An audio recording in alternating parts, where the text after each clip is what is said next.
Со векови евреите биле неразделен дел од македонскиот етнички, верски, јазичен и културен мозаик.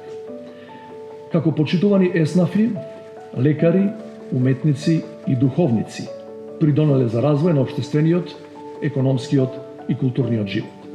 Евреите заедно со македонскиот народ ги споделувале и неговите стремежи и неговите жртви во борбата за слободна држава. Тешко е да се замисли, а уште потешко е да се опише монструозноста на Холокаустот. Ели Визел признава дека една од најголемите пречки при пишувањето на неговите лични сведоштва за Аушвиц бил самиот јазик.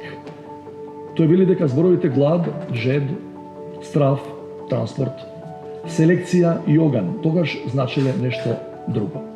И заклучува дека една рака пепел тежи повеќе од сите приказни за тоа проколнато место. Историјата не учи дека во времење на кризи и конфликти популистите ги хранат луѓето со страф и гнев кон послабите и поранливите. Тука не зборувам само за антисемитизмот, туку и за сите други форми на омраза кон различните, што се шират низ социјалните мрежи и медиуми насекаде низ светот. Мора да се спротивставиме на секој обид за ревизионизам и негирање на вистината за Холокаустот, но и на секоја форма на омраза кон различните од нас. За таа цел, на неодамнешниот меѓународен форум за Холокаустот во Малме, Северна Македонија се обврза во наставната програма за основното образование да вклучи содржини што ќе го адресира антисемитизмот и негирањето на Холокаустот.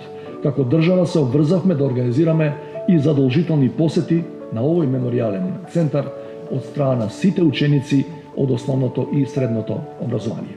Неодамна на Ханука истакна дека ние сме особено горди на нашите сограѓани евреи, затоа што тие сите нас не подсетуваат на конечната победа на животот над уништувањето и на сеќавањето над заборавот.